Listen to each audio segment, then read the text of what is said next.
আসসালামু আলাইকুম সবাইকেই। আশা করছি সকলেই ভালো আছেন। আবারও আপনাদের সামনে একটি ভিডিও নিয়ে এলাম। সেদিন বাসায় হুট করেই মেহমান চলে আসে এবং বাসায় যা কিছু ছিল সেগুলো দিয়েই আমরা হুট করে কিছু করে ফেলার চেষ্টা করি। শুরুতে আপনারা দেখতে পাচ্ছেন আমরা পেয়ারা কাটছি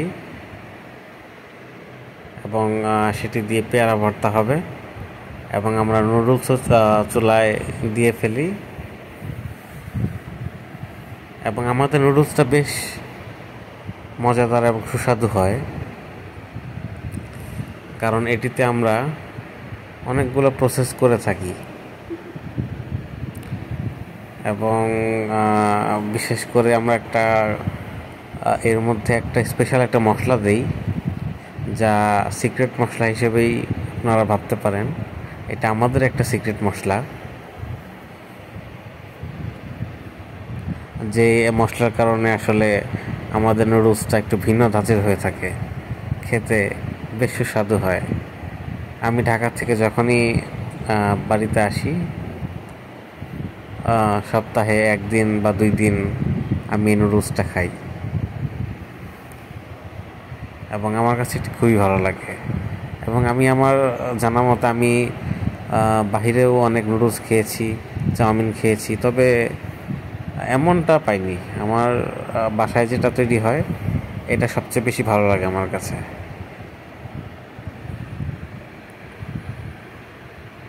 এবং আপনারা দেখছেন খুব জলদি আমরা নুডলসটা বানিয়ে ফেলেছি। এরপরে আমরা কাসুন্দি দিয়ে পেয়ারা ভর্তা তৈরি করি, যেটা আমাদের খুবই ভালো হয় এবং খুবই সুস্বাদু খেতে। আপনারা যদি আসেন আমার বাসায় তাহলে আপনারা বুঝতে পারবেন যে এগুলো কীরকম মজাদার এবং স্বাদের। আপনাদেরকে দাওয়াত রইল, আপনারা সবাই আমার বাড়িতে আমন্ত্রিত। এবং সাথে আমরা সেদিন চাও করেছিলাম, যেটি আমার একটা স্পেশাল, খুবই স্পেশাল বলা যায়, খুবই স্পেশাল একটা দুধ চা।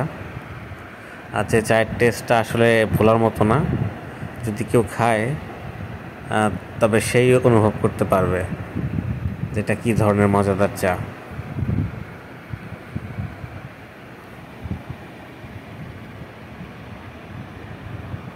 ধন্যবাদ আপনাদের সবাইকে সাথে থাকার জন্য।